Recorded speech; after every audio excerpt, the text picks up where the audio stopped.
Thanks for joining us. This is the Orange County Funding Corporation Board of Directors meeting. It is Wednesday, May 15th, starting at 5:03 p.m. There's plenty of guests. The flag is that way. Out that way. Pretend you can see it.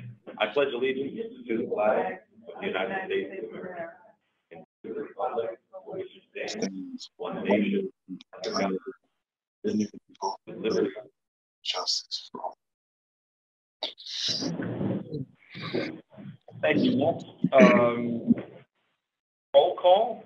We'll start with our remote participant, Mr. Dean Tambury. Present. Are you present? Thanks so much. Susan Walski. Here. Vincent Odock. Present. Mark Green. Present. Jim Rinaldi. Present. Giovanni Palladino. Present. All right, we have 6 of 6 members attending. I will name our guests. First of all, Susan Katzoff is joining us via Zoom. Our general counsel, Chris Canada from Hodgson Russ, is here. Our bond counsel in person. Staff, myself, Bill Tiravanti, and Kelly Riley and Marty Boris joining us remotely. And we have a number of guests from the Amazon Scannell team. We have Gwendolyn Thames. We have Mr. Bob Murray, their attorney. We have Jonathan Greeley, Catherine Kent, Mr. Matt Boone. Thank you all for being here. And Mr. Matt Stoddard is here from the Ironworkers. Thank you so much. And a few more guests from the Newburgh Armory Unity Center. UAC. We have Mr. Bill Kaplan, the one and only, Nancy Proyak, Executive Director, Jonathan Gastick, and Max.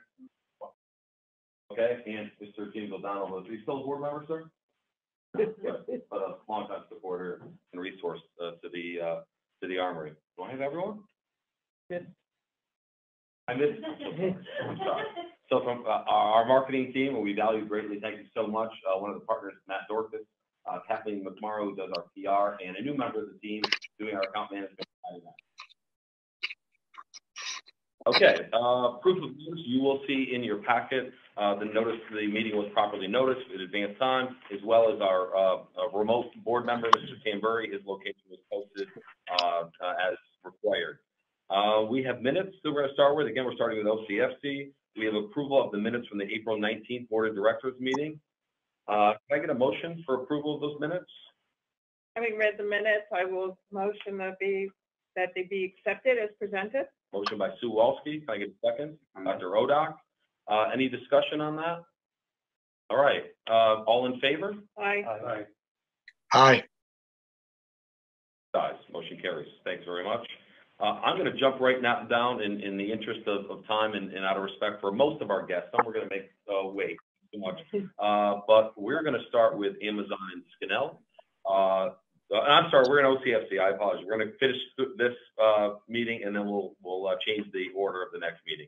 The committee reports. We had a finance committee meeting. The finance committee approved or recommended for approval the April financials for OCFC for the COVID-19 Resiliency Fund update, and they made a recommendation for investments in a CD. But first of all, I'm going to ask for acceptance of the April financials. I don't know if either of you want to comment from the finance committee or make a motion that we discuss. Yeah, I don't. We actually aren't going to do anything with CDs because they won't do until next month. So, for that, yes. Financials were very quiet. Don't really know about it. There is this one. OCFC. So can we make a motion to accept the April financials? I make a motion. That's terrific. Can I get a second? I'll second. Second, Walski. All in favor? Aye. All right. Aye. Thank you, Dean. Let's ask for a motion for approval of the April and May payables specifically. Do that. Can I get a motion? Motion. Green. A second. Dean, you want a second? Yes. All right. Any discussion? Mark, anything unusual with the payables? No. All in favor? Aye. Aye. 6 ayes. Motion carries. Next, to accept the update for the COVID-19 Resiliency Loan Fund. Can I get a motion for that? Motion. Okay, Giovanni, a second. Second. Second by Jim. Favor? Aye. Aye. 6 ayes, motion carries. Thanks very much. And as Mr. Green said, we're doing nothing with CDs for this month. There'll be more discussion for OCFC investments in June, at our June meeting. That's it. If there's no other business, I'll look for a motion to adjourn OCFC. Motion by Mark, second by Dr. Odak. All in favor? Aye. Aye. Guys, motion carries. We are closing the OCFC meeting at 5:39 p.m. Thanks very much. Now we're going to open the Orange County IDA Board of Directors meeting at 5:39 p.m. We'll do roll call again. Dean Tamburri. Present. Susan Walski. Here. Vincent Odak. Present. Mark Green. Present. James Rinaldi. Present. Giovanni Palladino. Present. Myself, Bill Giovanni, Kelly Riley staff, Susan Katzoff, General Counsel, Chris Canada, Bond Counsel, and out of respect for time, thank you all for, I won't reintroduce you. So thanks all for being here. Okay, we'll skip the pledge. We did roll call, proof of notice. You'll see again, this meeting was noticed as well as Mr. Tamburri's location. We need to approve the meeting minutes from the April 19th IDA Board of Directors meeting. Can I get a motion to approve the minutes? Make a motion. Giovanni, second. Second. Any discussion? No. All in favor, say aye. Aye. Aye. 6 ayes, motion carries. Thanks very much. Okay, next, again, we're going to move some items around to try and let some of our guests go as quickly as possible. We're going to start with the final resolution consideration for the Skinnell Amazon project in Wawayanda. This is a warehouse distribution project, again, in the town of Wawayanda. We had a public hearing for this. There were comments from the public hearing. We asked the applicant to respond specifically to all of those points that were raised, questions raised in that public hearing. I will note that it was a bit of an unusual public hearing, at least in my experience, in that we only had one participant at that hearing who made a comment that was from the town. Most of the comments came from people actually the other side of the county in the Newburgh, New Windsor area. My only theory there is whether it's political or something else, someone else kind of stirring that up and trying to get participation, but it was mostly Newburgh people. And one specifically said, what will this project do for the city of Newburgh? And we said, well, it's not really intended to do that, except for maybe some of the residual effect that comes around affects the whole county. So it was kind of bizarre in that regard. But we did have comments that were made, and regardless, we handled them seriously. Again, we asked the applicant to consider them all and to thoughtfully respond to them. This is actually, Kelly, you can help me. I emailed this, but I'm going to go some this way too. Thanks. Was there an underlying why isn't this project in Newburgh? No. It's in the packet. It is in the pack as well, yes. No, it really made no sense. It just seemed with the timing and some of the other things on social media, it seems like maybe there was being encouraged to come kind of question every project here. That's really the way it seemed. It made no sense to me. Even one of the city council members came, the one that asked how this would help Newburgh, and for the project for Newburgh, it's not intended to, except for, again, the kind of the indirect help they get when the county benefits. And maybe certainly some jobs. Also, Newburgh, want that. So that was a little strange the way that was done. You also have one other handout. Sorry, I've shared the cost benefit analysis with you. So I'm going to highlight a couple of things. First of all, let me look at the cost benefit analysis sheet. So to keep in mind, this project is not seeking a pilot, otherwise known as property tax abatement. Really just seeking sales tax exemption and mortgage recording tax exemption.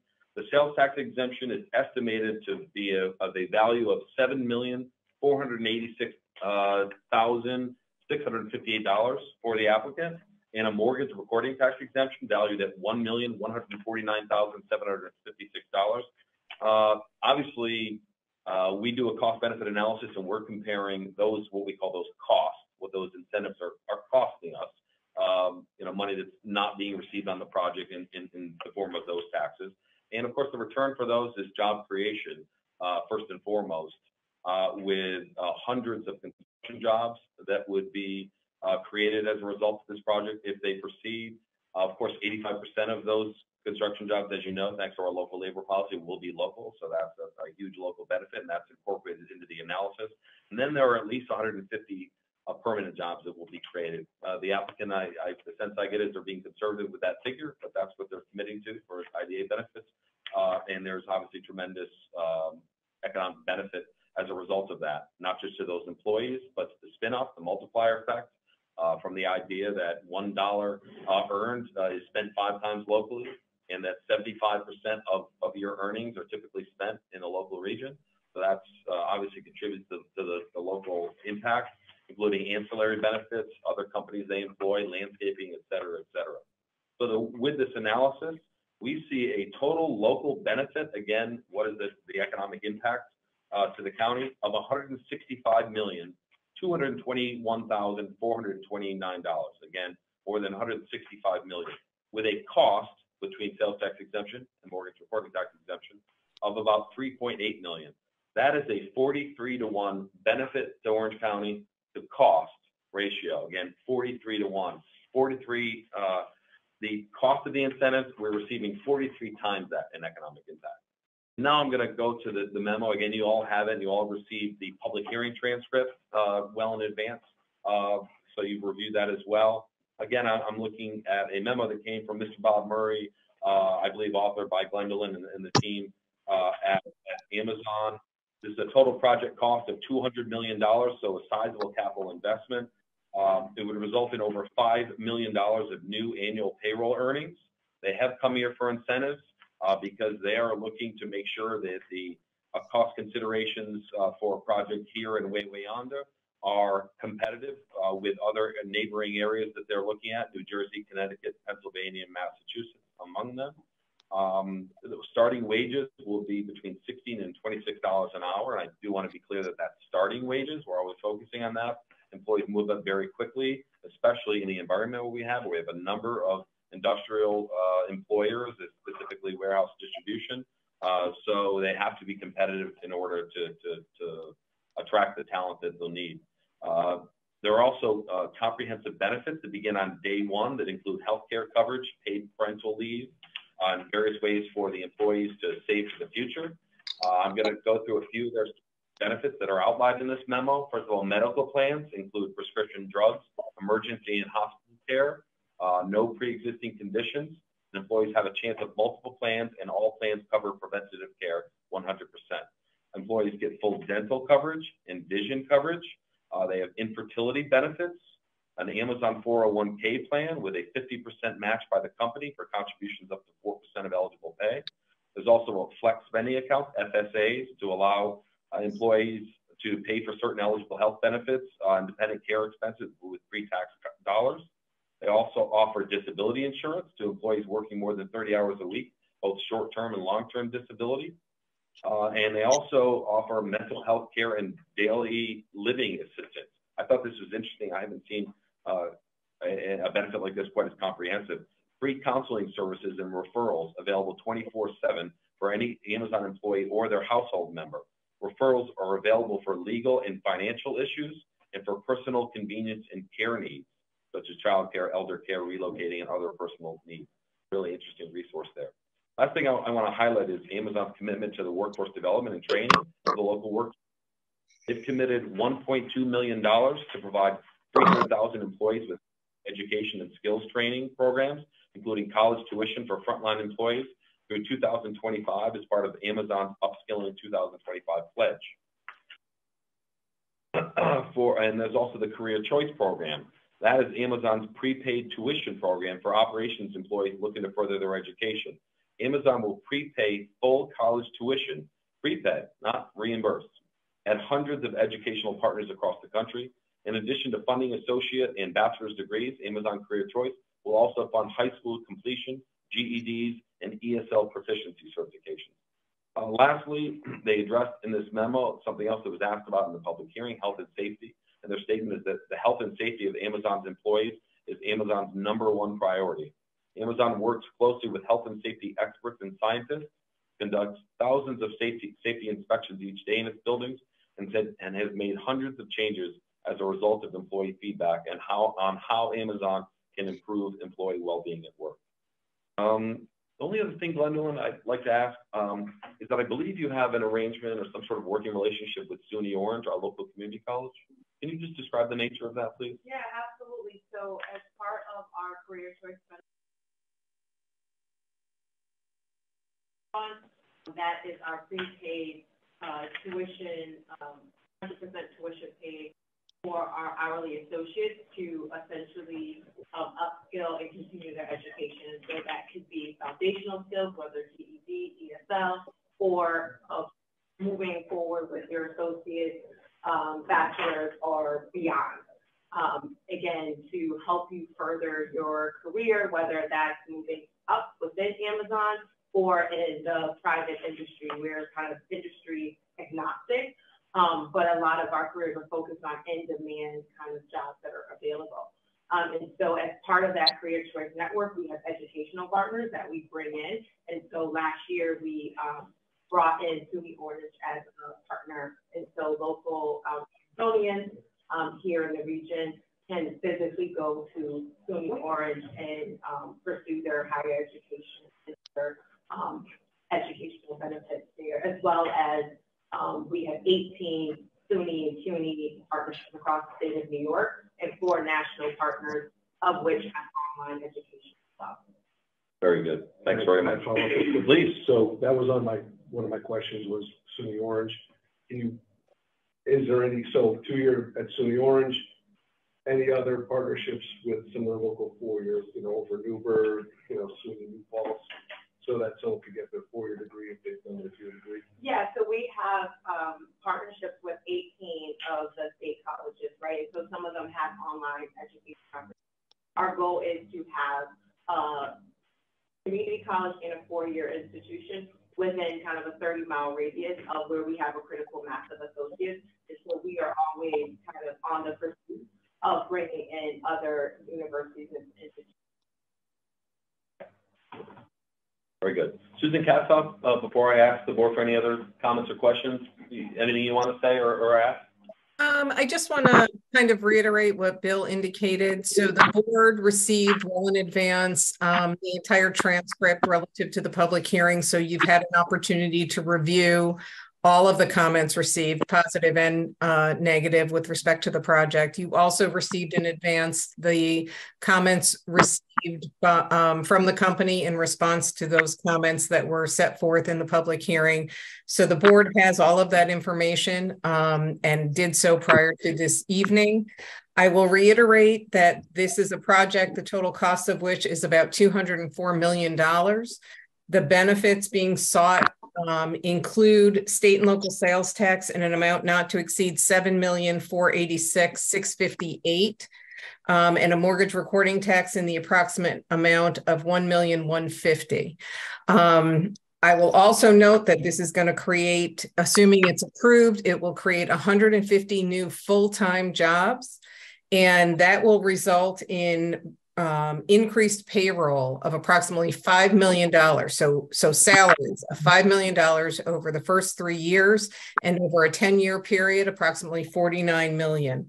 I think it's also important to note that because they are not seeking a pilot agreement, this will necessarily increase sales tax real property tax revenue to all of the taxing jurisdictions, because there is no pilot being provided by the agency. So they will be paying real property tax on the improvements.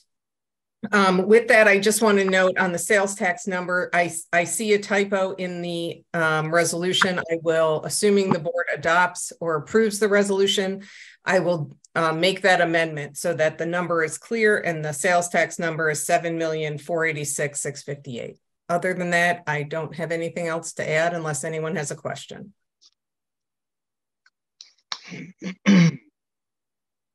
So can we ask questions? Yes, you can. Absolutely. Please do. So you touched on the tax base.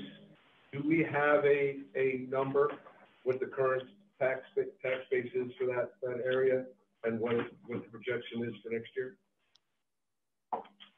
Are you asking that of me, Mark? I don't have those numbers in front of me. Bill may, or Bob Murray, who is counsel for the applicant, may have that information. I know that he is present there. And I would assume that the company has met with the taxing jurisdictions to discuss the tax obligations. And typically, by the way, we have that figure because we have a pilot schedule that is developed by Orange County Real Property. You don't have a pilot schedule, so I want to know what the current tax is, and since you're not asking for a pilot, how much is this going to fall to the bottom line in the next year? Do you even have an estimate, the ballpark of that, Bob, so we can get a sense of what those figures are and the impact? So we can try to run from land.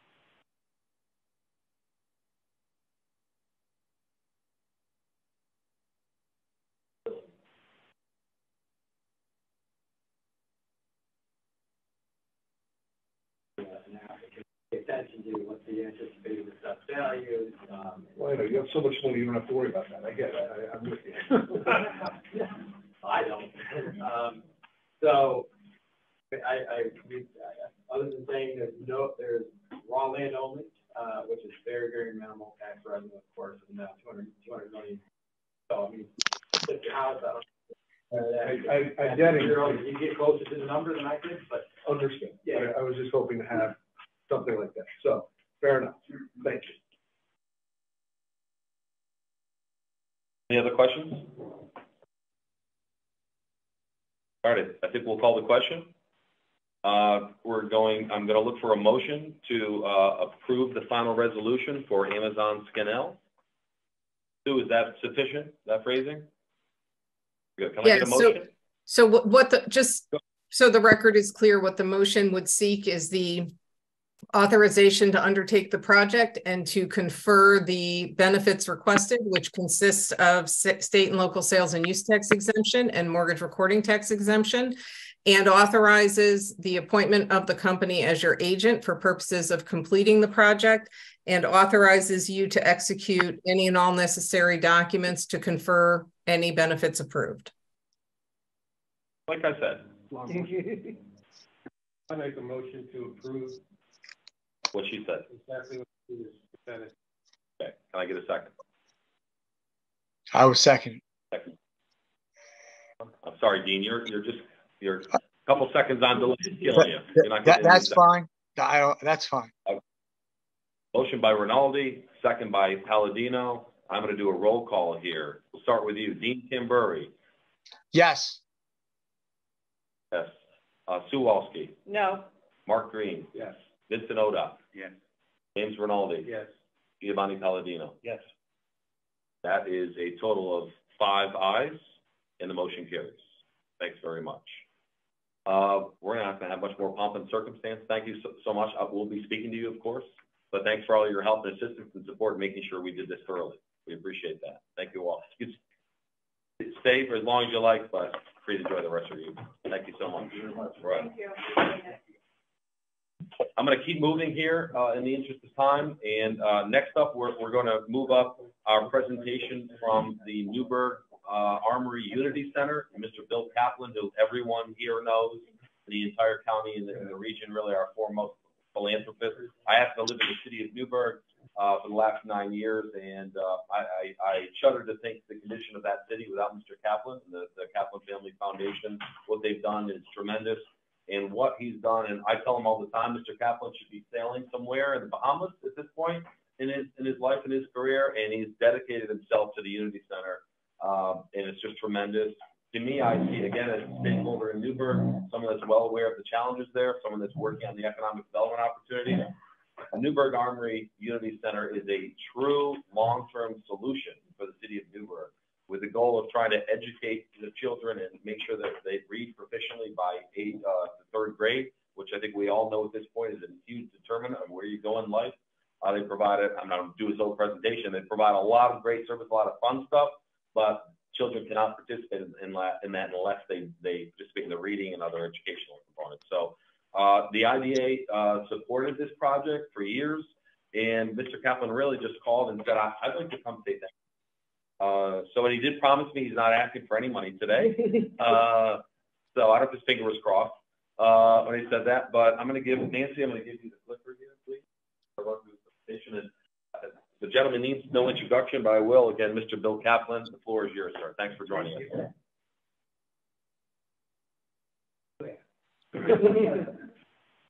I was really mean at this time. I started out, I wanted to come here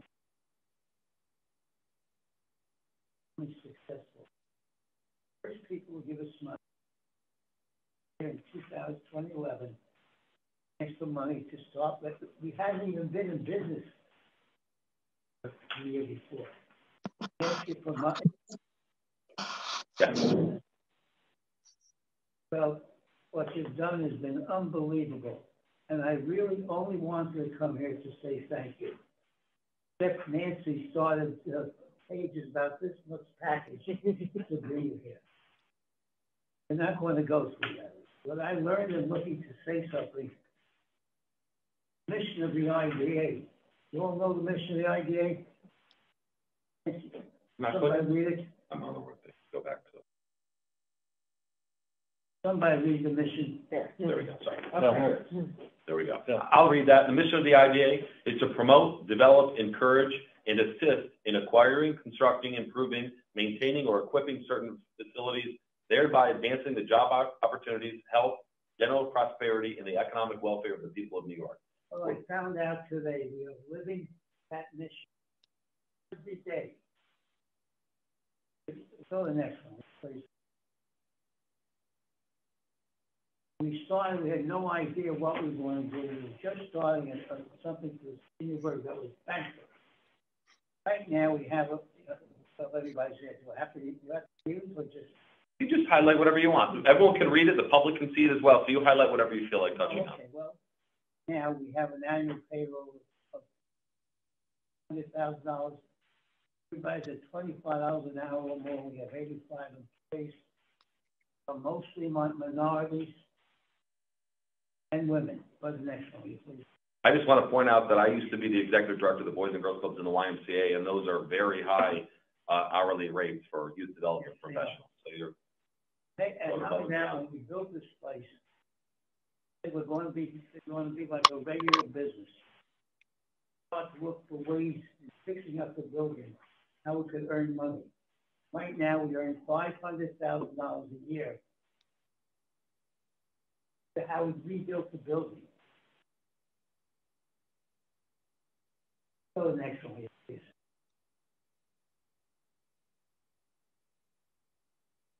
When we did this building, we got for $1.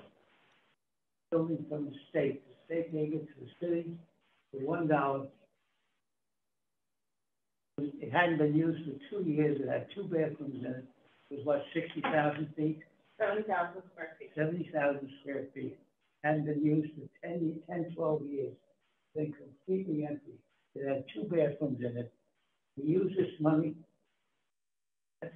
The first page is the money that the IDA gave us. Page? The first page. Before you move forward, sir, we have some investments, so if you can get that returned for us, we really appreciate it. We could do a lot more good than if we have that. I think it's the third page. Here, it's up on the board. I think it's on the screen, sir.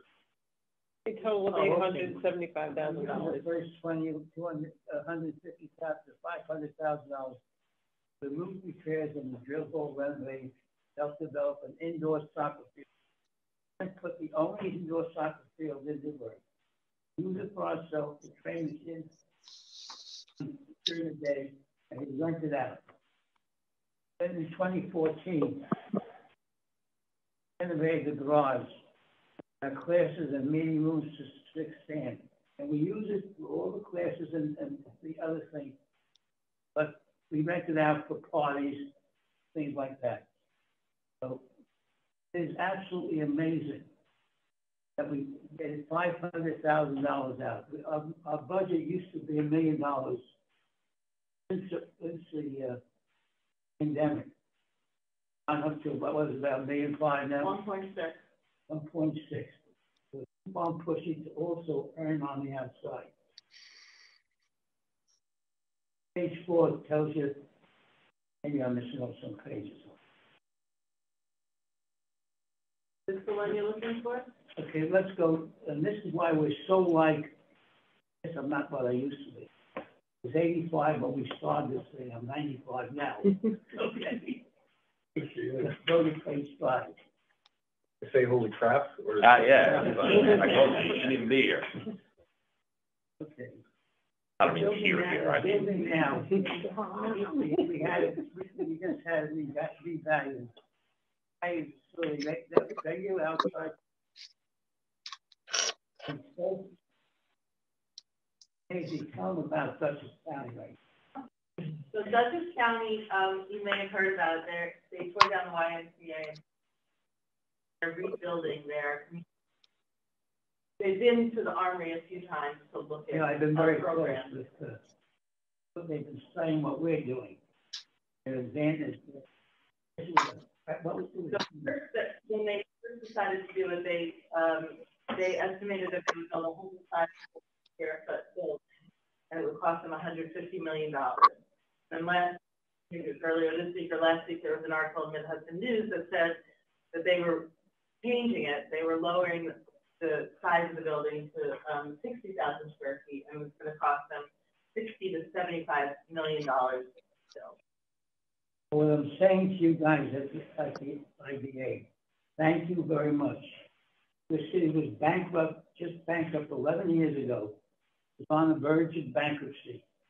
They had no recreation department, maybe 3 people in the recreation department.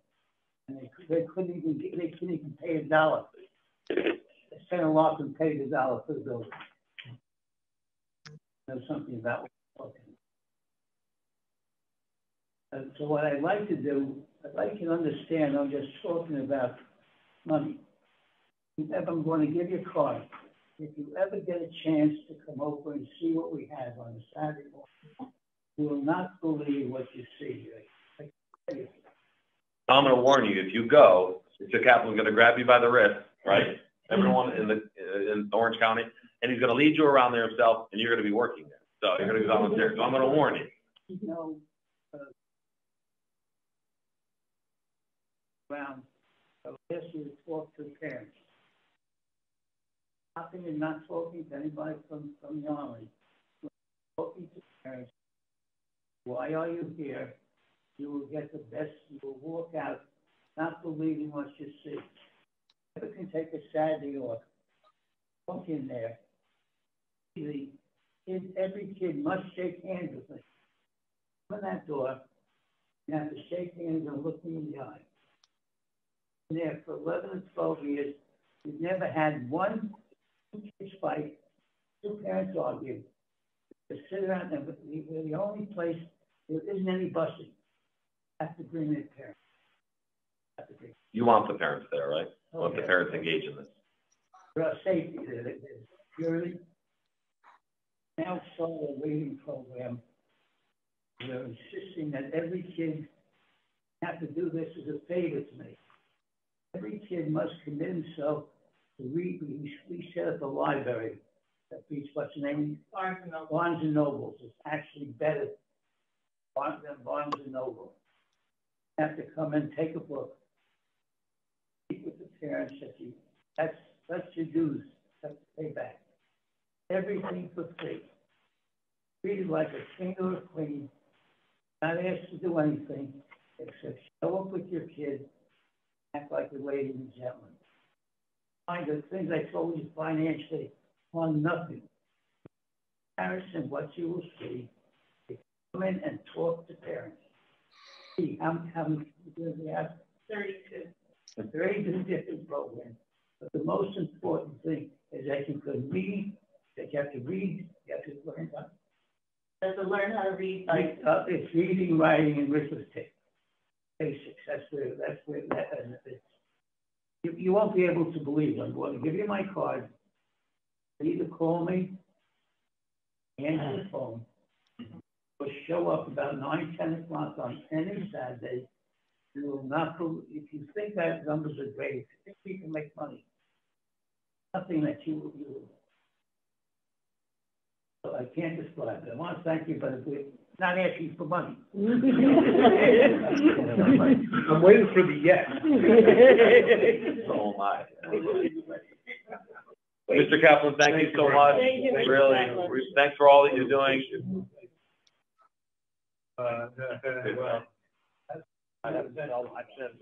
Mr. Kaplan, we want to thank you for your commitment to the youth of the city of Newburgh, especially, you know, to give me vice versa. And, you know, in Orange County, it is a sight to behold when you go there. As you said, it's this old army that has completely had new life breathed into it. There's an incredible AstroTurf field. There are beautiful basketball courts. There's karate going on. There's coding being taught. There's principles of engineering taught. They have a setup for nursing. You're learning how to be a nurse. These are little kids. They learn all these things. There are multiple flight simulators there. It's unbelievable what's available to these young people. That's why they're flocking there. But they have to go through the academic, you know, the rigors there, because that's the whole intent. And it's very impressive. Thank you for being here. I would encourage you to go.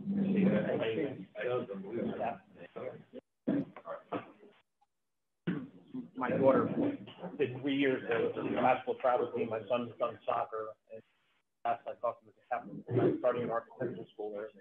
I have kids from church who go there. Yeah, pretty amazing. Just all the soccer. Thank you for your service. I'm sorry to appreciate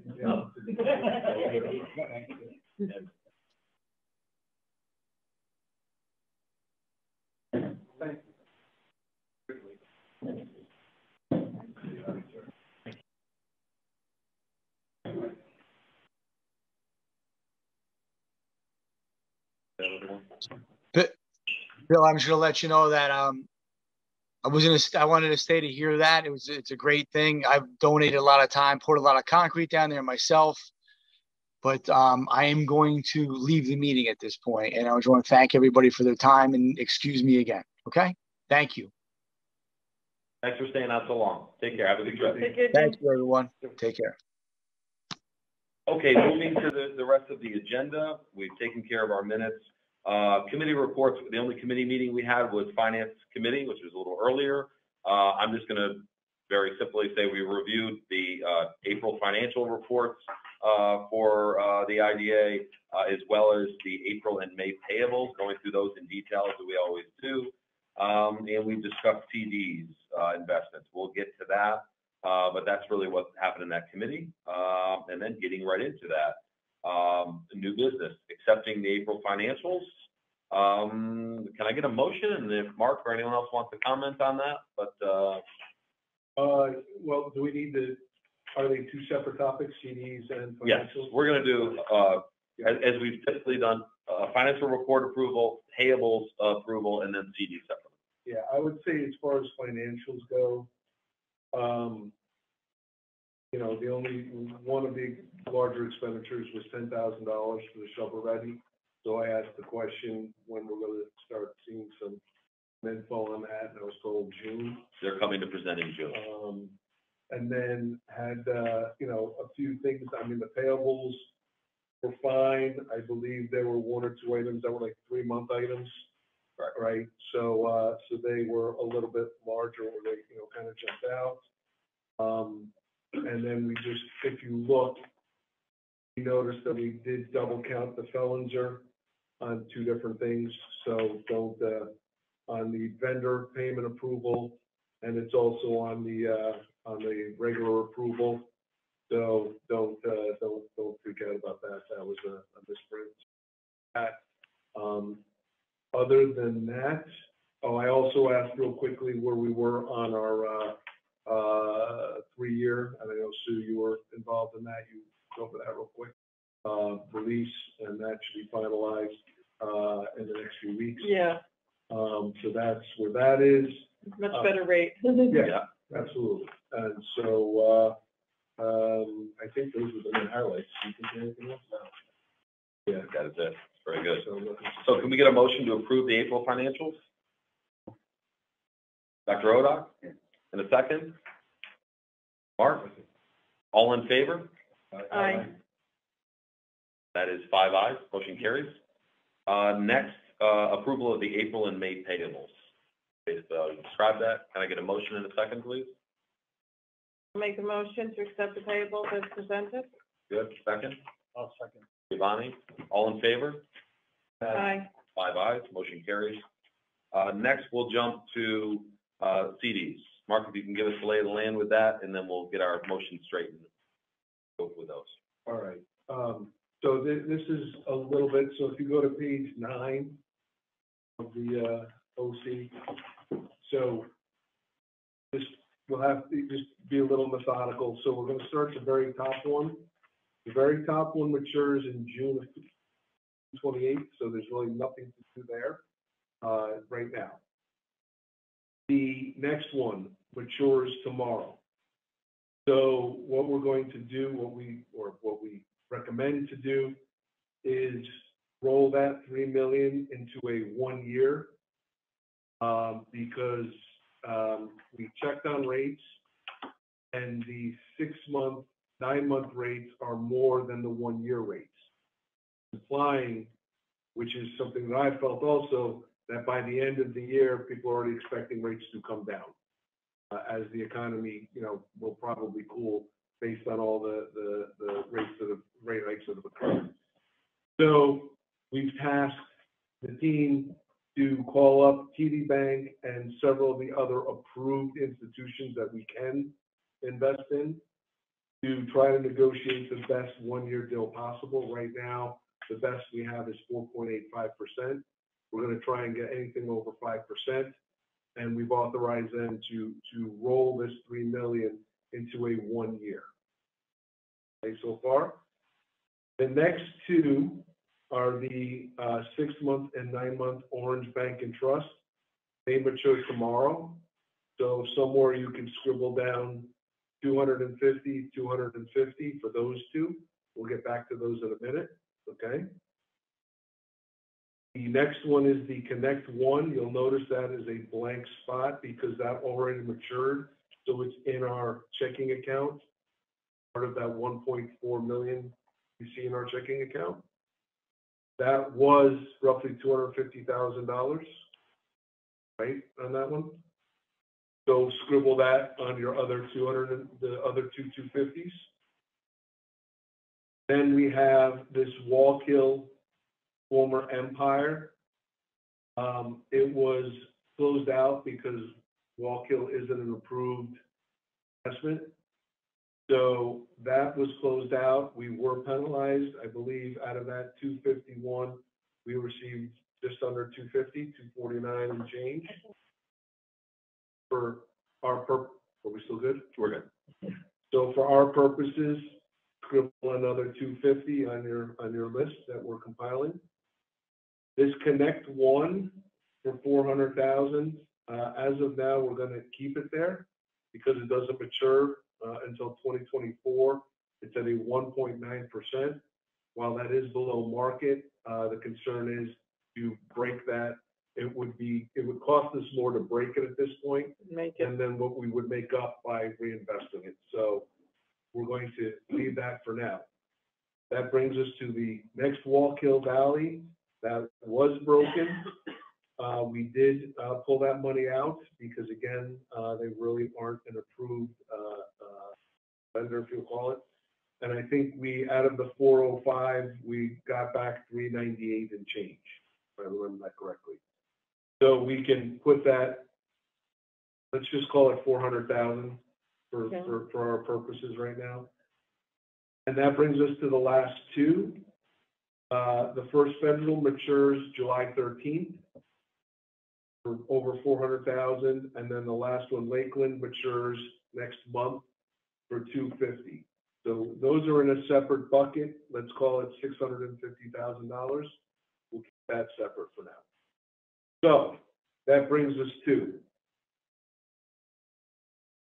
the TD Bank, the $3 million we're going to put in a 1 year.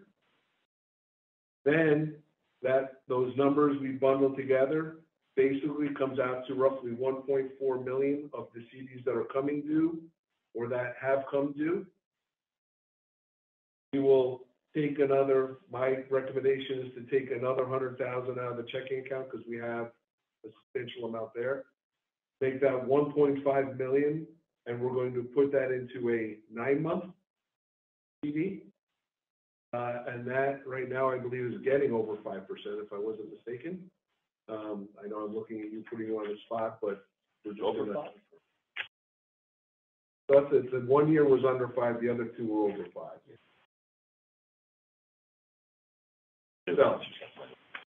So we will do that. Which month was it? How many months did you say? 9 months? Oh, I don't have a, 6 months. I have 6 and a 12. Okay, the 6 is what? The 6 is 5.15. Okay. And the 12 is 4.85.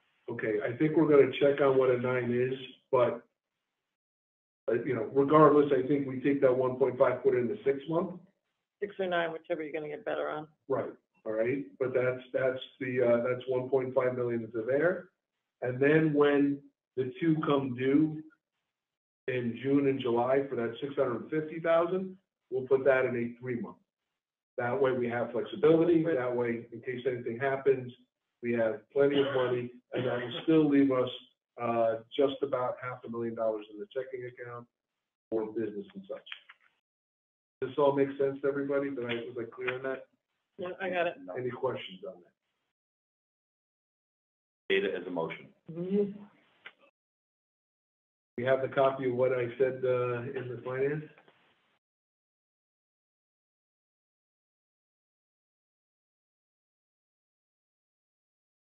They just take 3 million due and 5.8 on May 18th and get the best 1 year rate. Right, so that's a separate motion right there. We decided to break them up simply because there were so many of them. So I make a motion that when our CD for $3 million comes due tomorrow, we shop around to the 3 or 4 qualified institutions, and we get the best rate on a 1 year, and we invest that $3 million in a 1 year CD. That's my motion. Need a second? I'll second. Second, Sue. Any discussion on that? Questions at all, anything? Okay, all in favor? Aye. Rodak, did you vote? Sorry, I didn't hear you. Aye, okay, 5 ayes, motion carries. Very good. Excellent. Okay. Next motion is the 5 banks that are either coming due tomorrow or already have come due. You take that $1.5 million and if when you're shopping or when we're shopping around, if there is a 9 month, that's better than a 6 month, we can put in the 9 month. If not, we put it in a 6 month CD. That's good enough for a motion. Can I just clarify that motion? You also had mentioned before that you were taking 100,000 out of the checking account. I apologize. Yes, we round that up from the checking account from all the interest we're gaining already. So that would round that number up to $1.5 million. Second. All in favor? Aye. 5 ayes, motion carries. And then really, we don't have to make a motion for the others because they don't come due yet. But we're in the know, and that's kind of the plan because we had to talk about that because it's important that everyone understands the different terms so that we're not locked in. And we don't want to lock in everything into 1 year. We want to maximize our returns. We do want some in 1 year, some shorter term, and then we will have some in the shortest term possible that, God forbid, we will have that money available. Make sense? Very much so. Thank you. All right. Enough on that. Okay, 2 other items, 3 other items. I'm gonna ask Sue. I'm gonna keep moving around here. Sue Cassup, I'm gonna ask you to discuss the proposed notice policy. Sure. So a couple of months ago, a change in the general municipal law took place, which requires IDAs to provide notice of their adopted resolutions outlining financial assistance that has been approved for projects. So the legislation requires that you send notice of that resolution once adopted to the affected taxing jurisdictions, as well as to the district clerk and superintendent for any impacted school districts. And the legislation gives you the option of sending it either by email with a read receipt or by certified mail, return receipt requested. So the proposed new policy that is in your packet recommends that you send notice of those resolutions to those entities by email with a read receipt. And if you do not receive the read receipt back within 10 business days, then in that instance, have staff follow up with a certified mailing.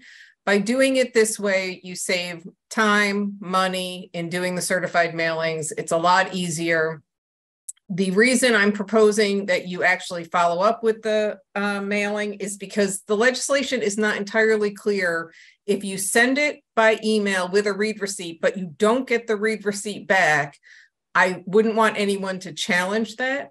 So following up with the certified mailing is a safeguard in that respect. The other piece of the policy is a requirement, a new requirement that you provide notice to affected taxing jurisdictions within 2 years of the stated expiration date of any pilot agreement. I believe it is an effort to notify the taxing jurisdictions so that they can start preparing their budgets based upon properties coming back onto the tax rolls.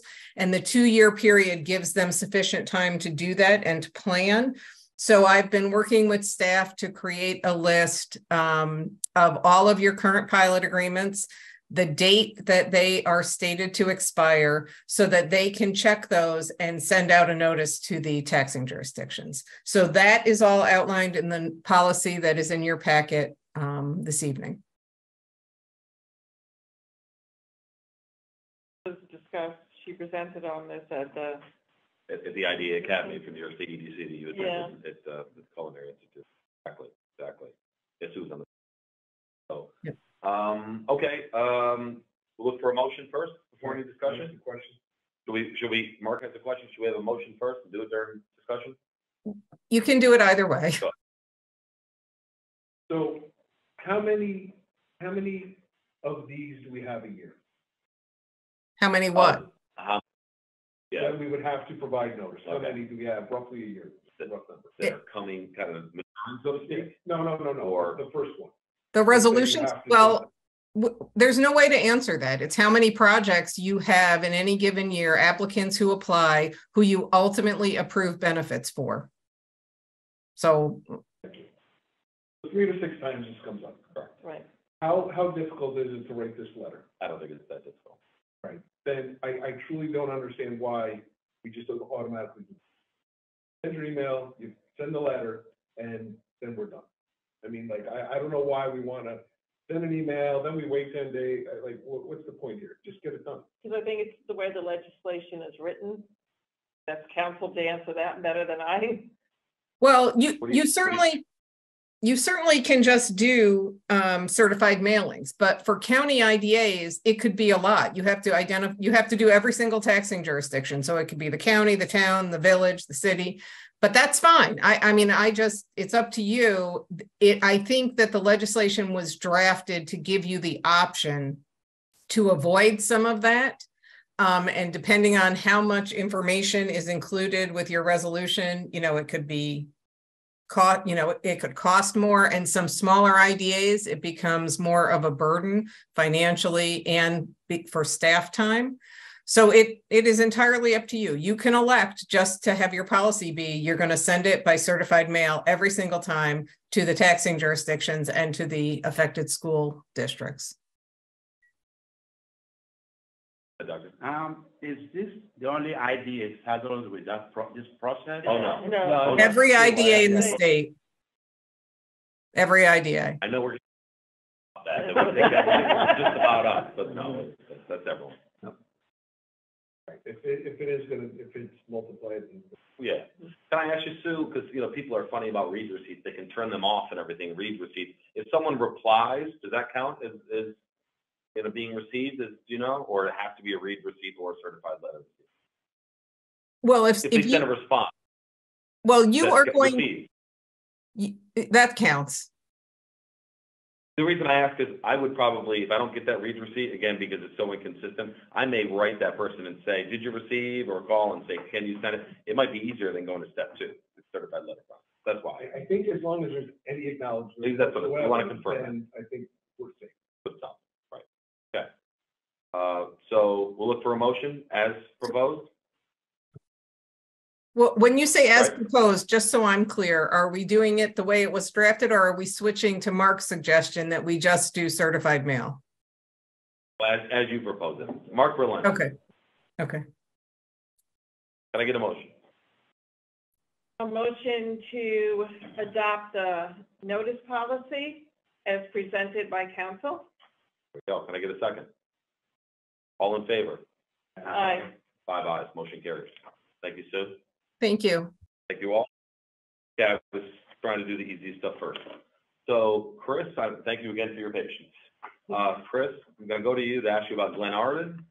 Just a little framing it for everyone. I think a lot of people in Orange County are familiar with Glen Arden, a retirement community. It's not that technically in the village. I think it is in the village. Technically, I believe so, because they pay taxes in the village and That's town. right on that. Just right there, exactly. Well, they ran into financial chaos essentially, and we've been hearing from a number of the taxing jurisdictions that are affected, saying that they haven't been getting their pilot payments. I will note that the IDA did not, that we will not be. That was our pilot. No, it was not, right. It was not our pilot, but we get the calls. And I want it to be clear to the public, to everyone involved, we're responding to everyone. We're not going to leave anyone hanging, even if it's not ultimately our responsibility, but they have there are new potential owners that would purchase the facility, and we've been working with them on a possible agreement. I'm going to let Chris describe it, but it's still evolving in real time, meaning I'm getting texts and calls right now from the village mayor, the town supervisor. They've been speaking with this new entity, proposed new owner of the facility, and trying to negotiate on that. So that's my perspective. Chris, if I can ask you to give a little more color around that, where we are. Sure. So just stepping back a bit, this came across my desk because the Series 1998 bonds are still outstanding. They were issued by the IDA, and those bonds were funded from 1994 bonds issued by the IDA, and not being protected. Those 94 bonds financed the construction of the retirement community. So alluded to Glen Arden's fallen into hard times. They've fallen behind on their debt service payments on the bonds that are outstanding. So Knowles is a company that's going to come in there. They want to acquire the assets of the actual facility and take on that debt of the bond. And as part of this process, they need the IDA's approval to do so because there's assignment documents and various things that the lawyers need to get involved with to make sure that that is, from a legal standpoint, okay. Along this process, we learned that there was an existing pilot agreement, not with the IDA. The IDA is not a party to it. It's with the taxing jurisdictions and Glen Arden. And as part of their proposal to us at Knowles, the acquirer, is saying we want to make everyone whole on those delinquent pilot payments. What's happening though is they've run into some, not roadblocks, but they've reached out to the county attorney. They didn't know who to reach out to in terms of other school districts in the village. So we gave them that information. Yeah, we jumped in and connected them. Right. And again, it's a little strange because they're asking us to facilitate this process. The idea isn't a party to the pilot agreement. It's really outside of us. But being good stewards, we're trying to. So what's going on is they asked us to be a part of this process. And as part of the resolution, it's not really before you because we're going to talk about that, but there's a resolution that I prepared saying that the IDA consented different things that they needed to do to get this process going in terms of the acquisition. Request letter from Knowles on the back saying we're going to X, Y, Z, and we're fully committed to trying to make whole on the pilot payments. So what's happened today, literally when I walked in, and you might want to take it from there.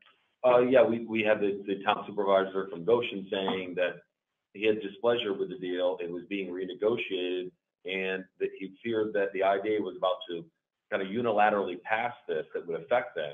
That's not the way it's going to work. And then he said we're all the jurisdictions, the mayor of the village, and he, the supervisor of the town, are in the same, in agreement with that. Well, I did just get I got a call and then a text from the village mayor who said they're not rejecting it. They have been negotiating. The village is going to be taking the lead on that. So we really expect that they will come to some sort of satisfaction on that. They are actually working to try and it sounds like there is some agreement with the municipalities, but they want the county to buy in, Orange County itself to buy into the offer as well. And it's not just on the pilot, they're trying to negotiate water and sewer payments as well, because Glen Ardeno knows back on that as well. Just stepping back there when it comes to, Yeah, we presented a proposal to the tax jurisdiction. Not going to be paid in the next 2 or 3 months when they acquire the property. Yeah, I see that over Like 10 a down years. payment and then payment. Right. So it's certainly something that can't be resolved in the next few months in terms of already being made whole and being paid the tax out there. That's kind of where we're at. They want to close the transaction by July 1. They need the IDA's approval, but at this point, there's still some negotiating to go on with the tax jurisdiction. And it's not really our deal. It's on our pilot. On a pilot. It's not our deal, right? It's not our pilot. So the question is, I added language here saying the IDA's approval of this entering of these termination documents, these acquisition documents, what have you, contingent on the tax jurisdictions and Knowles reaching an agreement. Not they're going to get paid in the next few months, but set agreement to receive those pilot payments prior to the acquisition.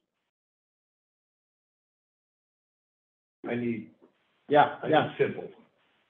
Yeah. Am I reading this correctly, that we have 2 issues? One issue is the bonds? Yeah. And that isn't, is that the IDA or is that the? Yeah, that will be the idea, correct. That is the IDA. Yes. All right, so it's the bonds that we have to say we're willing to let that move on to go from there. Right.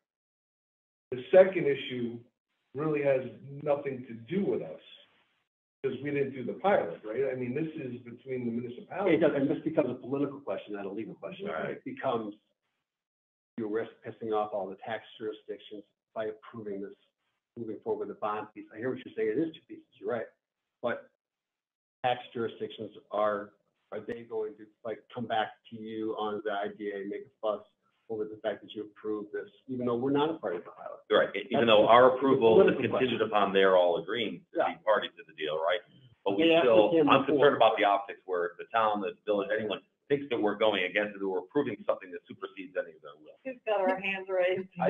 Well, the other issue is, while you're right technically that the pilot agreement is not your issue, the reality is much different than that. Because the reality is that if Glen Ardeno cannot reach an agreement with the taxing jurisdictions will put them in default and terminate the pilot agreement. And if that happens, but you approve the bonds and the bonds are issued, the bonds will go into default.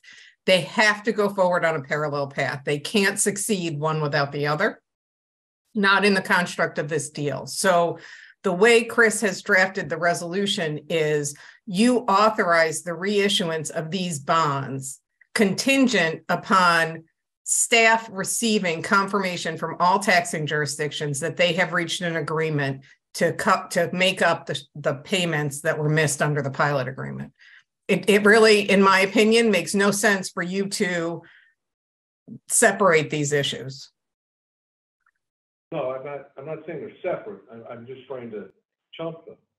I want to make sure that I'm understanding that one is one and the other is the other. Yeah. Real quick, how much? Yeah, sure. How much are these bonds, by the way? How much is left on the bonds that you're being? They're issuing $28 million. I think it's 12 million still left on it. It's a healthy chunk. Don't quote me on that, but it's not peanuts. Yeah, I don't know exactly. So I can only speak for me. I'm not comfortable executing anything until they've worked out their deal. Because it's going to be egg on our face, like you said, if it goes south and we approve something, even if it says conditional, I still think it's a little bit of egg to let them work out their corners and, come to their agreement, and then we can discuss the bond issue. And we have time, we have the June meeting that this can be done at. That I'm gives going to ask, I didn't introduce it properly. County legislator, Mr. Rodali, you want? I agree with you. Okay. He has a lot of history. It's legitimate to see how come we have 2 different issues. We also left off the 5. That is, because I represent it. So, just the way let the municipalities work it out, but at the end of the day, you're gonna have to combine them, like you said, so everybody's on the same page. Yeah. The only thing I would say is some type of language that by agreeing to this, we're not putting IDA in any type of liability. So we are just strictly dealing with the bonds for the IDA, which you have to, and we agree with the other municipalities getting their money, but we don't have anything to do with that. Whatever language you put in there to protect the IDA, put the language in, but you're still agreeing with it. So, but again, if I'm reading this correctly, it becomes this can't happen until that happens, this can't happen until this happens, and so it goes back and forth. I think, great point. I think, Sue, jump in here, but I think the next step, if you decide to table this, which it sounds like you're going to do, we would start pushing them being Knowles, the acquirer, to get in touch with the tax jurisdiction. Give me the information, and I'm happy to facilitate that and jump in there. That's kind of the point where I was getting. Yeah. So I agree with, I think we're all on a similar page, but I would take it maybe a little step and reach out and say, because look, we have to support the municipalities, right? I mean, like, absolutely no way. But I think, can we at least prepare something to the municipalities to, what's this guy, what's it called? Knowles? Knowles. There's a weather guy named Ben Knowles. So Oh, right. that's why it's on my head. But can we at least reach out and say, look, we are not prepared to approve anything at this point. However, we fully support the municipalities. And once the municipalities have agreed, we are willing to then. Right, and that makes total sense. And it behooves them to start that process, because they need this approval at the June meeting with the idea. But I at least want them to know that we are not going to fight this.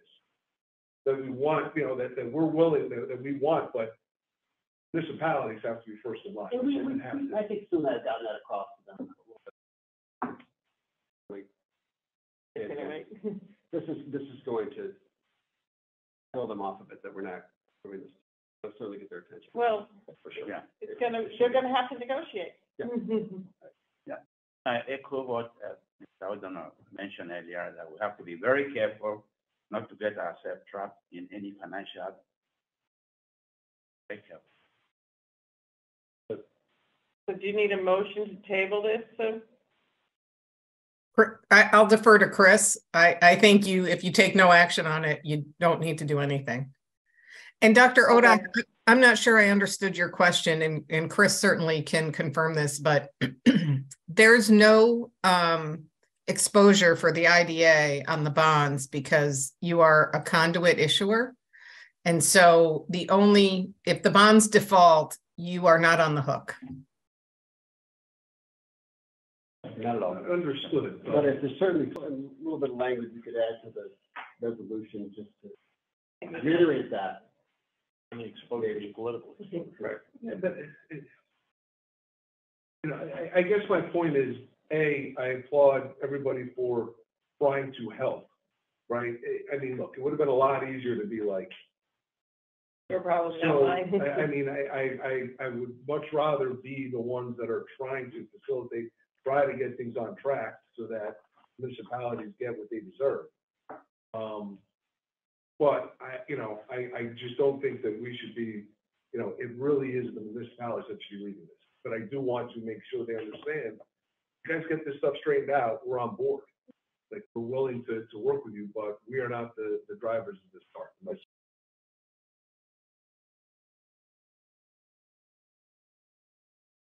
So we're gonna table it. Yeah, no action. Exactly. I mean, everyone agrees, right? We don't need to vote on that. Okay, we will. All right. Chris, thanks for coming anyway. My pleasure. It's easier for us to discuss this, as sensitive as it is. So that's everything on our normal agenda, except for our presentation from the team at Capacity Marketing. Thank you again So for the we've patience. patiently been waiting. We don't want to feel rushed with something behind you. So I think Kathleen McMorrow has been really probably my main contact, because we've been focusing so much more on the PR, trying to get stories out there, trying to educate the public on truths around IDAs. Kathleen has a presentation. You have a handout for everyone? Yeah, I do have it. Perfect. Yeah.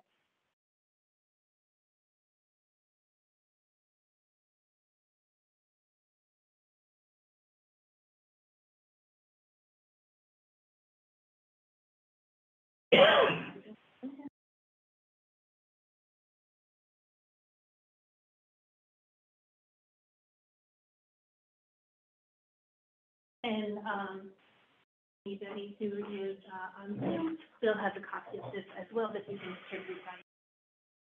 So I first want to say what an honor it is to be here today, because we have been given a mandate to elevate the good work of the IDA. This board and this administration has achieved something remarkable. Very quickly, you've had quite an uptick in applications that has created an opportunity to deploy more capital, to have more positive projects with a huge impact on the region, such as Warwick Office and Technology Park, and you're able to carry these things forward because you've been really diligent in terms of how your reviewing process and understanding very well the contribution.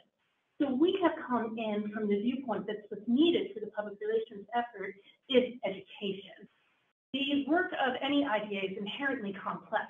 Concepts like UTEP and mortgage recording tax, those aren't things in the vernacular of the everyday taxpayer.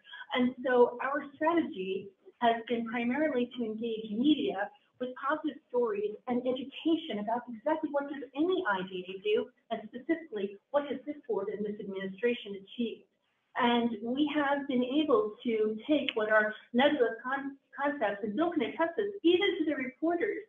They also say, we don't really understand how that works, and we've had to do an education. We've had to emphasize our documents already displayed publicly on the website and said, take a look at this cost-benefit analysis, and now you'll really understand what the Orange County IDA does, how we have multiples upon multiples. I mean, wow, still 43 to 1, I'm blown away. I mean, we thought multiples 2 to 6 times were fantastic over the long term and what we achieve in revenue back into the county, whether it is via tourism, whether it's jobs created, etc.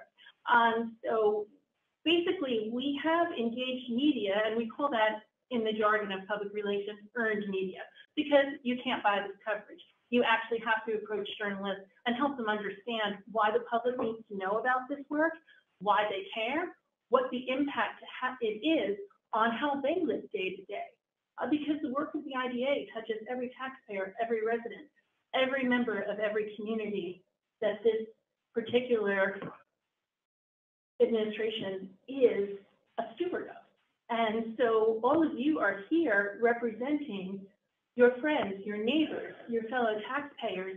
So the taxpayer has a seat at the table, and you're in a public pact with them. And that has been the strategy that we've enacted across the media. So I'm just going to touch on some highlights. This certainly isn't everything, and I know you've seen some of these stories before, so we didn't want to have a lot of pull-ups and showcase because you're aware, but you know, we did have a very nice story back in December, shortly after we started. We did a podcast that was broken up over a couple of sessions where Bill really explained the work of the IDA and the work of this particular administration and this particular board, and what we have done with Royal Wine, what has been done to continue to build in Warwick Office and Technology Park, how we are creating the jobs of the future today. What are we looking for in the companies we attract? Why does Amazon want to be in Orange County? Why does Walgreens want to be here with state-of-the-art facilities? Concepts are not necessarily delivering in other parts of the country, and we believe, and we've shared with the media, and fortunately the media has carried forward our message through that earned media situation, that we are doing something extraordinary in this county. We have got a great ability to leverage our highly educated workforce, but we also have entry-level jobs that are going to be the jobs of the future. You know, there are people who we know have worked for years and years and years at Nomar. It's a 3-decade legacy employer, and they're going to expand, and there's going to be more entry-level jobs. And we've linked it to the fact that we have great statistics in this county. I mean, I was really very impressed that Orange County leads in the welfare to work ratio across the state. And it's because people are able to come off welfare and they're able to go to work for employers like Nomar, like Amazon. And our highly skilled workforce no longer has to leave the county to have an extraordinary career in high tech. Kathleen, if I can cut in, I don't think I've shared that with this group. That I think is something I learned from the county's employment training director, and Steve Knopf has been quoting it. Number one of all the, what are there, 62 counties in New York? Number one in welfare to work. And also one of the things that it made me think of is some of the jobs and the employers and the projects that people like they get tired of. They've heard a lot of them, so they look down on them. Industrial projects, warehouse distribution, manufacturing, all of that. Well, because we have such a plethora of that, and a lot of those are within those entry-level jobs, we have a variety of a real platform that people can come out for whatever their disadvantaged circumstances are. They can gain employment, and they can be those that are underemployed can get can move up through the ladder, and that happens because of, again, a robust and diverse landscape we have of employment opportunities. So I do want to investment in infrastructure, because we wouldn't be getting those That's types the drive. of enterprises to come here if we didn't do the shovel-ready initiatives. If we didn't have, Warwick Office of Technology Park as kind of an A-plus example of how this works and how we can keep carrying this forward. So, for instance, News 12 that we did in February feature about the emerging cannabis hub in Orange County. It's pretty remarkable that Orange County has 3 of the state's 10 licenses for medical cannabis. That's an incredible achievement, and that wasn't very widely publicized before we did the News 12 story, and now everyone's understanding how it works. So we are creating micro hubs right here in the county of the tech forward enterprises of the future, of the industries that are setting the pace for the whole country, let alone the state. So that said, News 12 is actually interested in coming back to us in July for an updated story as we have more activity on the site at Warwick Office of Technology Park. So we're really going to break it out into a series of stories with them. They've also recently done another interview with Bill. And we've also had other publications. Surprisingly, the Epic Times has an Orange County bureau, and they did a really great retrospective on the work that has been done by this board and this administration over the past 2 years. And they have also highlighted our community survey. Actually, they embedded a link into the article, which was quite amazing because that rarely ever happens in any earned media environment. We did not pay for that. They happily put it in because they thought it was an important thing to emphasize and really showcase the other messaging in the article about the pact we have with the people of Orange County. So we also have used Bill's monthly slot on WTBQ. We often go over the talking points and discuss what we're going to emphasize and what good news we're going to share every month. And every month we have a very engaged audience that sometimes even calls in with questions, or sometimes Taylor says, hey, we've got an audience that's interested in learning more from Bill. So it's nice to see that kind of engagement.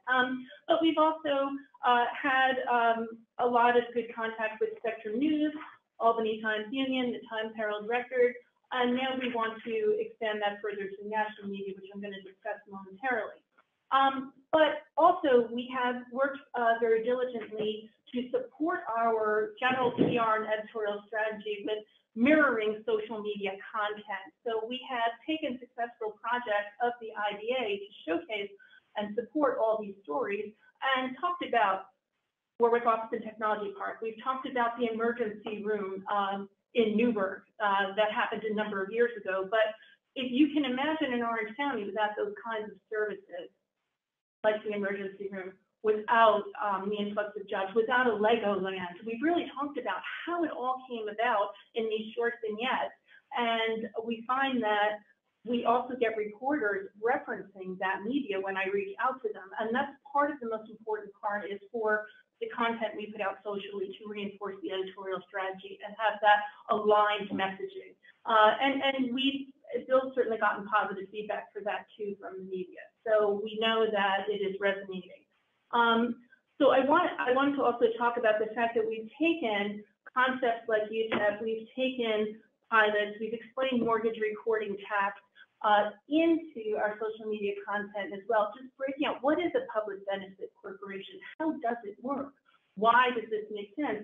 Because I do think the work that you do is not well understood by many, and instead of making the idea a nebulous concept, let's make it an open door concept. Let's invite everybody in, and we're doing exactly that at this very session by our community survey, by making sure that anyone interested in our work is able to see our content on social media. We've posted our stories to reinforce that. We also conducted a letters campaign. Bill and I were talking about how we could help labor unions understand how our local labor policies work and how we create jobs and we refresh those jobs through the incentives that we provide that are allowing a constant, vibrant construction environment here, right here in Orange County. So our most skilled tradesmen don't need to go counties away to have employment. It's a wonderful mandate that exists, and we have gotten a lot of support from local labor unions. But we've also reached out to schools because there has been this concept where the schools and school superintendents don't really understand, because of the nebulous nature previously of those concepts, how in the cost benefit analysis you see the tremendous amount of revenue that actually comes to the school district. And they've also benefited from the fact that this board is very selective about who gets the incentives. We want good corporate citizens like Legoland. They're supporting our public schools. They are doing quite a bit in terms of programming to support our youth. And they're also providing a gateway to the future. There's also a tremendous amount of job creation for young adults there. So we definitely see the fact that good corporate citizens benefiting from incentives equals longevity in terms of opportunity. And we've made the media understand that too. You know, our public relations vision going forward is to continue to build upon the positive media relationships that we've cultivated, because we want to ensure the good work of the IDA is well understood. And we feel like we're now at a precipice where we can take that to the national level, and we can go to publications such as Site Selection, we can go to the Develop This podcast, we can go to other economic development driven real estate related publications, and really talk about all that Orange County has to offer. Because you know, I grew up here, by the way. I am an almost native of Goshen. I was 20 months old when I moved here. I went to Prescott Avenue School. When I was 10, my dad's job had us move to New Jersey. But Goshen is very much in my heart. And I remember the reasons why my family. And it was because of the beautiful bucolic setting. But my parents also, who were raising 3 daughters, thought there was a lot of opportunity here. And my eldest sister stayed and had a family here, and her husband worked in Orange County, and she worked in Orange County, and both of them have had excellent careers. And so, you know, this county is in my heart, and I felt like, you know, Capacity knew how to tell this story from having such an intimate relationship and really benefiting from the very work that this kind of organization does. We just want everyone in the community to know how we touch them and positively affect their lives, because this is really the truth of what the IDA exists for. This is the whole reason why they were created way back in 1969. And also, the work that we're doing aligns beautifully with Governor Hochul's Fast New York program. It's a perfect mirror to what the governor wants to achieve. And we keep underscoring that, and that's why we're really ready for the national stage and taking that message forward now. So I really feel like reinforcing statistics, positive work, the interest of the companies that have come here, and we've also leveraged them as well. You know, one of our cannabis companies, Urban Extract, their CEO can tell you the entire history of Orange County, and he is not a native here by any means. He talks about the workforce here. He talks beautifully about the history, this beautiful black dirt, this beautiful soil that is giving rise to growing this leaf that's going to have tremendous health impacts for so many people. And it's the future of medicine right here in Orange County. So our goal is to carry the good work forward and to honor all of you. One of the things we also want to do is we'd like to profile the board members in social media content as well, because we've done the great stories of projects, and now we also want to showcase the fact that all of you are serving your fellow neighbors, your fellow taxpayers so very well. And this strategy is, there's a lot of good work happening here, and there's a lot to carry. Your time. I want to thank Kathleen. We've worked very, very closely. We talk all the time, multiple times a week. Everyone can see your passion, you know, how genuine you are, your enthusiasm for this. You jumped right in with 2 feet. You totally poured yourself into all of this. She knows the IDA inner workings in our agency very, very well as a result, because she wants them to be able to help guide us with this. We've done a lot of work together. Not everything has landed the way we want it. It's just how it goes. But we're doing a lot, and now we'll, you know, branch into some other areas. So I appreciate it. Any of the board members have any questions or comments, feedback at all? Yeah, I think this is what we need to hear this time, exactly. Because IDA has been battered. I mean, right now the trust, appreciation shown for what we do here, as volunteers. But then, you know, I mean, the trust, you know, came to clean up previous mess. A lot of appreciation and telling us we are doing a good job, building trust in us, and looking at things differently. Having public organization, I mean, public relation, I mean, that's what to do. I mean, to put us in that light, we appreciate that very much. Well, we're making the good work that all of you are doing, and you're dedicated. And that's the whole point in working through the media, because the media ultimately has to serve the public, and they have to educate the public. It's almost a journalistic mandate at this point. But we found that it starts with educating the journalists. And that's where we really come in. And I say that with all respect for journalists. I mean, so many of them are on multiple beats now. The media is operating on shoestring budgets. And sometimes we'll say, well, you know, I got to talk about UTEP, but honestly, can you break it down on like a fifth grade level? We're not sure. That's exactly what we're here to do, because these are nebulous concepts until you get into the meat of it. And also the cost benefit analysis. I want everybody to see those, because that's the real truth of the work of the IDA. That's the beauty of how the IDA enriches the county. Any other questions? Yeah, me, I'm all about the SEO. So my question would be, is when you're doing social media posts, I also love social media. Some of us may have an addiction to Facebook that we're willing to go to a self-help group. Is our website embedded in all of those posts? I don't think we necessarily embed the website itself. We can't. This isn't your area to just to jump in, but right. But yeah, I'm gonna let you jump in. So the website we haven't tackled yet. Okay. When we kick things off, Right. from a budgeting perspective too. Because Right. we have a Now, limited I'm budget. saying, So we're very heavily loaded on PR over the last several months, with less emphasis on website and social well, not media. so much design, But but we when need it's getting posted, at least give them the opportunity. Website may be a little so rough. for example, that will definitely help, right? So Right. that's called backlink. Right. But the challenge is having focused on the web. So SEO could work, it's really that also self-publishing the website itself. Right, It's about blogging, whatever. It's about Google and Bing, Yahoo, and all those crawlers finding it on your website and scoring. So they go hand in hand, because it's such an omni-channel world that we live in now. Tell me about it. But like we have to break into the back end and work with the and tag. Oh, and the question we were talking about a couple of weeks back, what's our hashtag? Oh, we use multiple of them depending on what we're promoting. You know, our hashtag is many different ones. If you could just get us a list, because like when we go to conferences and stuff, like, oh, sure. like I said, I'm social media, so I'll post pictures Okay, of sure. myself at like a I mean, DEC conference or absolutely. something. We'll send around a memo of the hashtag graphics in our content right now, so that's easy. Yeah. Absolutely. I'm just saying, you know, for me, if I go to a DEC conference, It's a great point. I'm gonna post about it. Sure. Anything else? Well, so, thank you. It's nice to feel like we're at least moving forward a little. But is there a time frame for a website? Oh, this was Yeah, we were trying to get through this and focus on PR and everything else, and we're pushing it. Where are we now? We're in May. I think we were talking second half of this year. Okay.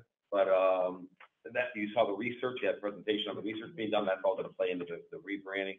And by the way, the rebranding we were expecting to do right now, with what we're going through right now, we want to see where we are. It may not pay to rebrand now, or maybe.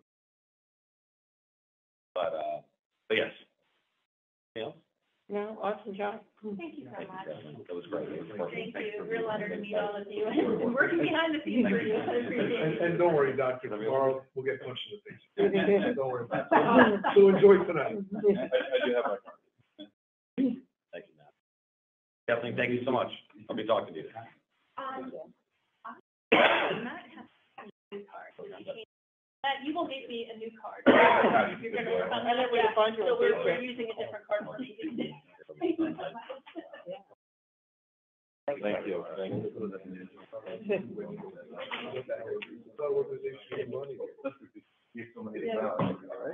Did you get it look like baseball cards? This is gonna follow you, they pretty good. Get the fight on the suckers. Thank you all for your time. Thank you. Thank you. Thank you. Thank you. All right, thank you. All right, and, the only other item on the agenda for this evening, is executive session. We're gonna go into executive session to discuss, possible litigation. So Sue, do we need a motion for that? We do, right? Yes, Does anyone want to move to enter executive session?